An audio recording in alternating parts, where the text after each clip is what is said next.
Então, vou avançar aqui. Então, ambiente estático e determinístico é o seguinte. Estático significa o seguinte, nada muda enquanto você planeja, o agente, né, no caso. E determinístico é tudo dá certo. Quando você executa uma ação, ela dá certo. As suas percepções também, né? O que você percebe é o que realmente acontece. Vocês podem imaginar que o problema de planning se torna muito mais complicado se o ambiente for dinâmico, né? Quer dizer, enquanto você planeja, as coisas se mexem, e não determinístico, né? Por exemplo, você executa uma ação de andar para frente, só que você pode derrapar e cair para o lado, ou você pode parar sem bateria, podem acontecer várias situações de não determinísticas, né? Então, você tem que um ambiente, na verdade, ele é representado por um conjunto finito de estados, e nesse caso aqui do planejamento clássico, é tudo realizado offline, seria naquela linha que a gente estava discutindo, é um raciocínio puramente hipotético, né? Você tem uma representação do mundo, do teu ambiente, você sabe as ações que você consegue executar, com as pré- e pós-condições, então os efeitos que ela tem nesse mundo, então você consegue antever, né? Se eu fizer essa ação, depois essa, então o ambiente vai estar no estado que eu desejo. Então, tem esses pressupostos aqui. O tempo não é considerado, né? Então, as ações também não têm duração, não interessa nesse tipo de raciocínio. E você tem, o que interessa aqui é o que vocês estão vendo nesse quadro aqui da direita, né? Uma ação é definida, então, por uma série de pré-condições, uma lista de coisas que você deve adicionar, né? Uma de crenças que você adiciona, que são os efeitos de executar aquela ação, né? E uma lista de crenças que você deve apagar ou deletar aqui depois que você executa aquela ação, né? Como aquele exemplo da xícara que eu mostrei para vocês. Quando eu pego a xícara, eu adiciono a crença que na minha mão direita aqui tem a xícara que ela está segurando a xícara. E apago a crença que a xícara estava sobre a outra mão. Tá? Então, dessa forma que a gente representa o conjunto de ações que o agente consegue executar. O que mais que tem de importante, né? Assim, você tem, então, um problema ou uma tarefa de planejamento consiste, basicamente, de um mundo que está num estado inicial, né, na representação desse mundo. Então, você tem que representar, fazer escolhas do que é importante representar esse mundo.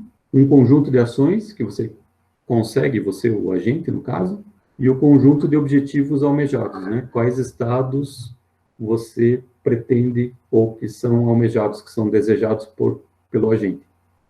E a solução é uma ordenação de ações. Estão vendo como saímos dos conceitos e agora estamos com cara de lógica? Por que tem cara de lógica isso daqui? É lógica funcional e tal, tranquila, mas por quê? Porque a partir da lógica é fácil criar estruturas que a gente identifica com programação. A nossa programação é fundada em lógica, mesmo o if, then, else, são todas expressões em lógica. É a única forma de fazer? Por que não tem redes neurais? Vai chegar um momento em que vamos falar sobre isso, tá bom? Mas no momento, o mais importante é que planning, quando falamos de ação, estamos pensando em causa-consequência, gente, tá bom? Como era o mundo antes, se eu mexer alguma coisa, caiu, depois de ter mexido lá, pós-condição é isso. Que o que estamos conversando aqui parece que está pronto, mas não é trivial, gente. Estamos modelando o mundo a partir de causa-consequência. Quando eu falo, eu vou andar até a esquina, sabe aquele passo a passo do algoritmo?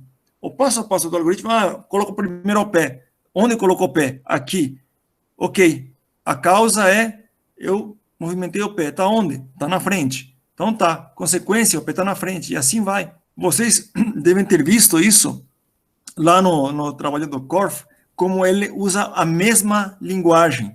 Tem um vídeo que eu sempre mostro nas aulas presenciais, basicamente é o sistema de logística de armazéns que foi adquirido aí pela Amazon. E é um esquema bem legal, porque ele tem lá os robozinhos eles têm caminhos nos quais eles andam, né? Esses caminhos são umas treliças, passam por todo o chão desse armazém, que às vezes tem 4.000, 8.000 metros quadrados, né?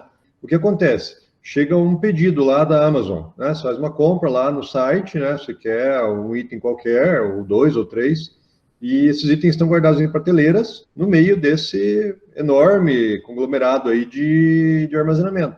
E um robô tem que ser destacado para ir até essa prateleira, pegar o item e trazer para alguém por dentro de uma caixa e pôr no correio para te mandar. O problema é que não basta você ter um mecanismo de busca, como um Dijkstra, por exemplo, que dá o caminho do ponto inicial, onde o robô está, até o ponto em que ele tem que chegar lá. Porque no meio desse caminho tem 200 outros robôs, né? Então, observem, a busca vai te dar o caminho, é o primeiro passo, né? Você roda um Dijkstra, uma estrela, certo? Mas agora você tem um problema, por quê? Porque tem um monte de robôs andando nesse caminho. E como é tudo um sistema grande, centralizado, você sabe, cada robô sabe o seu plano, né? Ah, eu tenho que sair daqui no tempo T0 e agora eu vou andar por essa linha aqui, daí eu vou chegar lá naquela curva e fazer isso aqui. Então eles jogam tudo isso dentro de uma grande base de informações, né? Com esse formato muito parecido com isso que o professor Taka está falando. Né? Eu primeiro vou fazer isso aqui, depois eu vou virar ali, daí eu vou andar a tal velocidade, depois chegar em tal lugar, em tal tempo, né? E daí eles levam em consideração todos esses planos parciais que eles têm, sabe? Para ver, mas quando eu chegar lá, o outro cara vai estar chegando também, então eles têm que negociar quem vai esperar o outro passar primeiro. E daí tem as pré-condições, e daí tem a tomada de decisão de esperar, e daí os agentes vão alterando seus planos para se adequar aos outros agentes. Estão entendendo daí o intrincado do negócio? Então é um exemplo muito interessante de aplicação dessa abordagem de planejamento, porque eu não preciso só saber o caminho, eu tenho que saber também o tempo que eu vou executar esse caminho, onde é que eu vou parar para dar vez para o outro, e isso daí é bem dinâmico, porque os robôs estão andando, de repente pode ter alguma caixa caída no meio, e acabou o plano do rapaz, ele tem que replanejar. Por quê? Porque não dá para ir por aquele caminho, porque tem alguma coisa ali travado, acabou a bateria de algum robô, né, que está trancando bem o lugar que ele ia passar. Estão entendendo? Então, vocês estão vendo aí que a coisa vai em camadas, que nem uma cebola, né? A busca, né, o Dijkstra, a estrela, é a primeira camada da cebola. Agora tem uma segunda camada, eu tenho que executar esse plano, eu tenho que executar esse trajeto no mundo real. E tem mais coisas, mais variáveis envolvidas. E aí que entra essa parte de planejamento. Só usar a dica do professor Fábio. Na parte 2 desse episódio, na semana que vem, a nossa ideia é avançar do planning clássico para questões limítrofes do que é o planning. Então, você vai ver que, como o professor falou, a camada de cebola, e de repente uma camada em particular é mais grossa do que a outra, porque você escolheu que aquela camada seja mais delicada, mais fina. O nível de abstração do teu plano, ele pode ser alto, tá? Você pode usar ações bem macro. Por exemplo, imagina que você quer controlar um navio que vai aportar num porto, né, logicamente, num pier, e você sabe que ele não pode atolar, né, nos bancos de areia.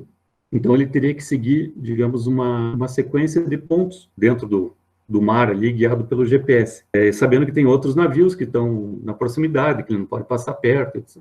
Então, você poderia até usar um algoritmo de planning e, eventualmente, até um de busca mesmo. Só que as ações seriam extremamente de alto nível, né? Vai do ponto A até o ponto B. Só que a execução da ação, você teria um sistema de controle, né?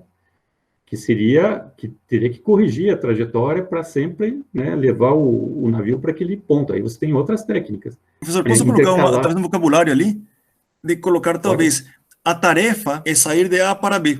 A maneira explícita da tarefa talvez seja feita com algoritmos complexos de machine learning, tal. A tarefa, como que ela é cumprida, não estou preocupado. Eu estou preocupado na camada de cebola de cima, para onde que eu vou.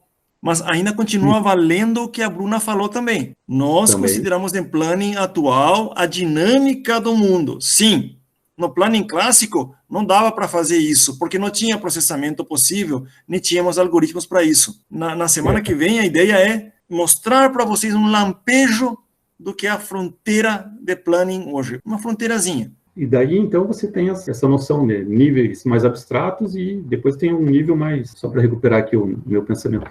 Esses que a gente estuda aqui são offline, né? Então, é um raciocínio hipotético e depois, teoricamente, você sairia executando desde que o mundo, né, também fosse algo estático.